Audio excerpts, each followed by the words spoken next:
Hello, my name is Jeff Colbett, and I'm from Olathe, Kansas.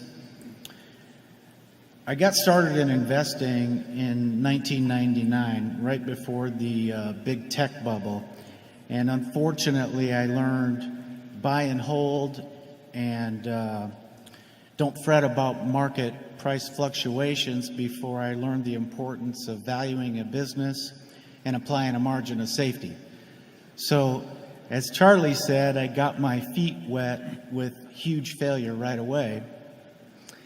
Join the club. Thank you. I don't feel so bad now.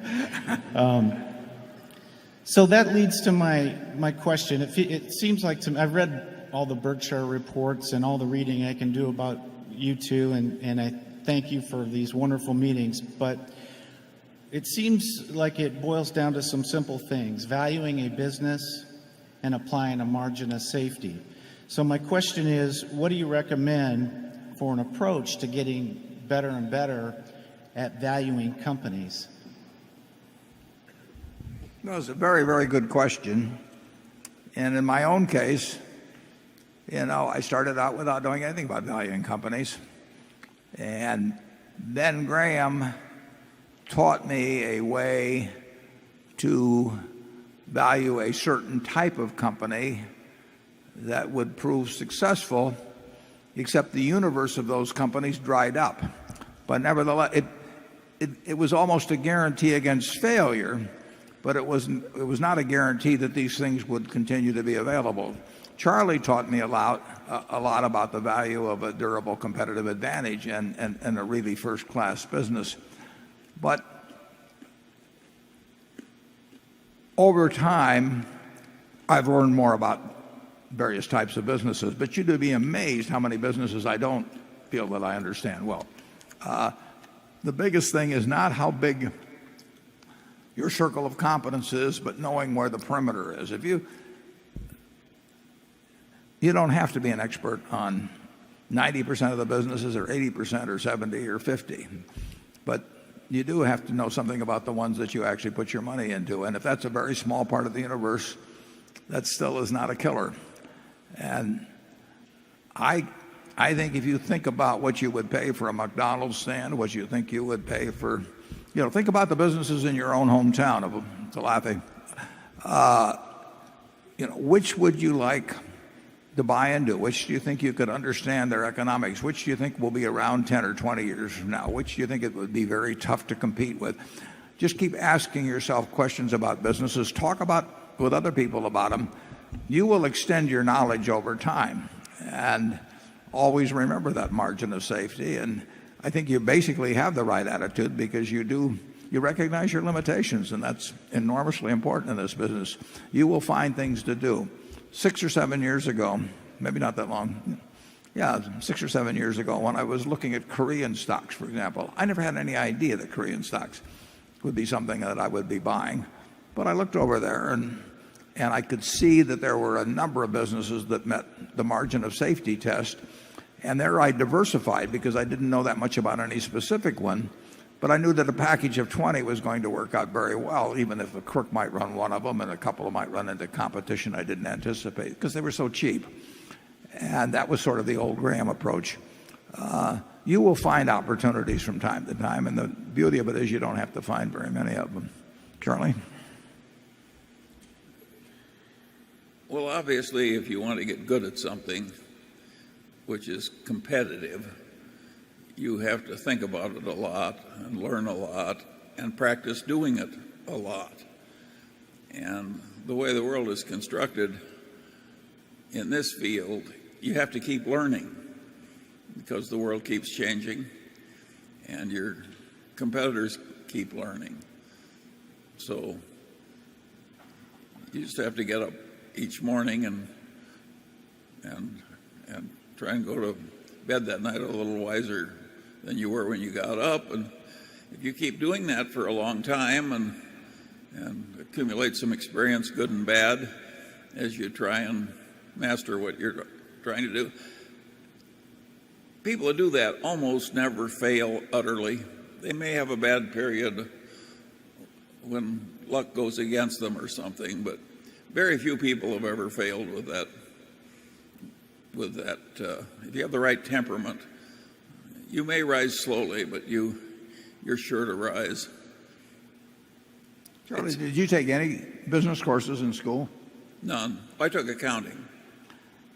And when did you start valuing businesses, and how'd you go about it? When I was a little boy. I can remember I would come down to the Omaha Club, and there was an old gentleman who hit the Omaha Club about 10:30 every morning. He obviously did almost no work and yet was quite prosperous. He became your ideal. Huh? Yeah, but he made me very curious as a little boy. I said to my father, how in the hell does he do that? And he said, Charlie, he's in a business where he enjoys practically no competition. He gathers up and renders dead horses. Well, that was an example of avoiding competition by one stratagem. And if you keep asking questions like that of reality, starting at a young age, you gradually learn.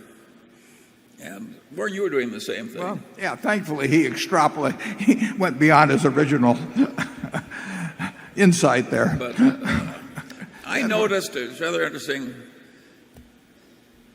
if you take the rulers of the businesses when I was a little boy, an awful lot of those businesses in Omaha, a lot of those businesses went broke. A lot of them sold out at modest prices under distress. And some of the people who rose, like Kiewit from small beginnings, nobody thought of as the great glories of that early time. And I think that's kind of the way life is. It's hard to get anywhere near the top, and it's hard to hold any position once you've attained it. But I think you could predict that Kiewit was likely to win. They cared more about doing it right. They cared more about avoiding trouble. They put more discipline on themselves. Well, if you knew the individual well, you would have bet, right? What? If you knew the individual, Pete himself. I would not have bet on any of the people I knew who were already wealthy, but I would have bet on Pete Kiewit. His sister taught me math, and no, half Dutch, half German. You know, this is a tough culture, and you've just heard it, folks. Half Dutch, half German. Well, but go out looking for him. Well, the man that's recommending this is named Munger. Anyway, no, I don't think it's that. But I was just automatically doing that. What was working? What was failing? Why was it working? Why was it failing? If you have that temperament, you are gradually going to learn. And if you don't have that temperament, I can't help you. If you'd followed Pete Kiewit around for 10 years, you never would have seen him do anything dumb, right? Oh, yeah. And so it's avoiding the dumb thing. You really don't have to be brilliant, but you have to avoid just the, sort of what almost seem the obvious mistakes. But I would say that you're on the right track back there in terms of having the basic fundamentals, knowing your limitations, but still seeking to learn more about various kinds of businesses. Charlie, I think when he practiced law, any client that came in, Charlie was thinking about that business as if he owned the place. And he probably generally felt he knew more about the place than the guy that actually owned it, who was his client, who was the client. But I remember talking to him, 50 years ago, and he would start talking about Caterpillar dealerships in Bakersfield or something of the sort. He was incapable of looking at a business without thinking about the fundamental economics of it. Mm. How'd that guy do with the Caterpillar? Well, he sold it for a perfectly ridiculous price to a dumb oil company. It wasn't worth half what he got for it. No. But they had a concept and a strategy. They had a concept and a strategy, and no doubt they had consultants.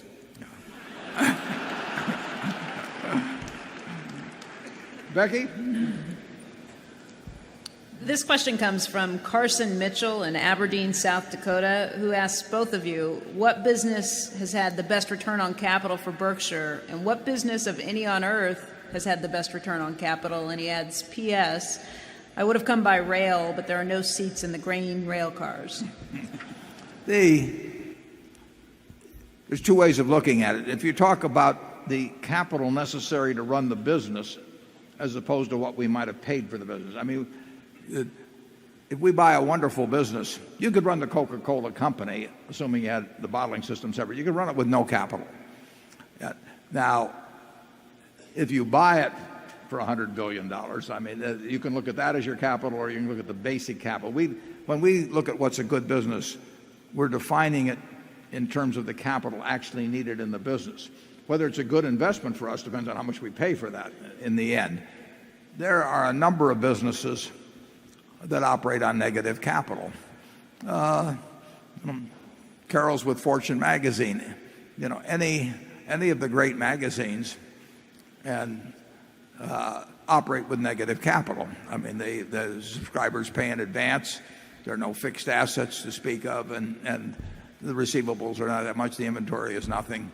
So a magazine business, my guess is that People magazine operates, or Sports Illustrated operate with negative capital, and particularly People makes a lot of money.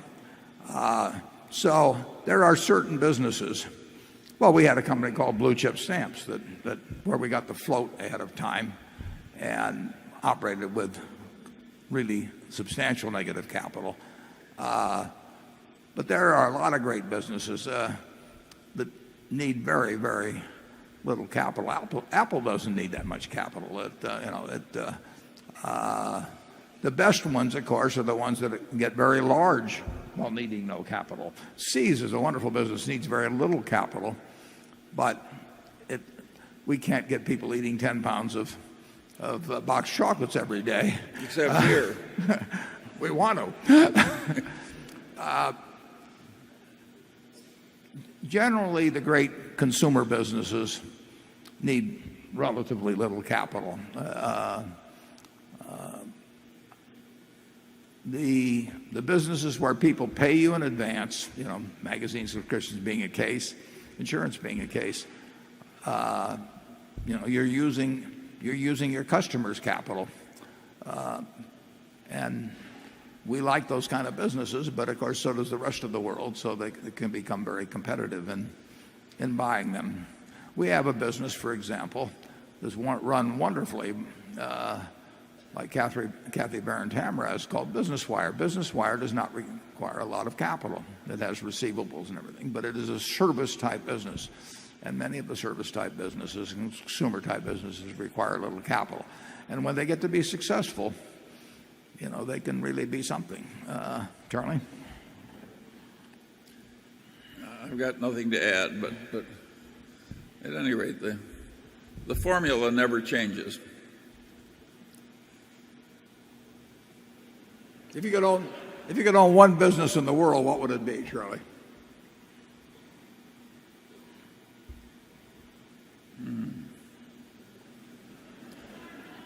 I hope I already own it myself.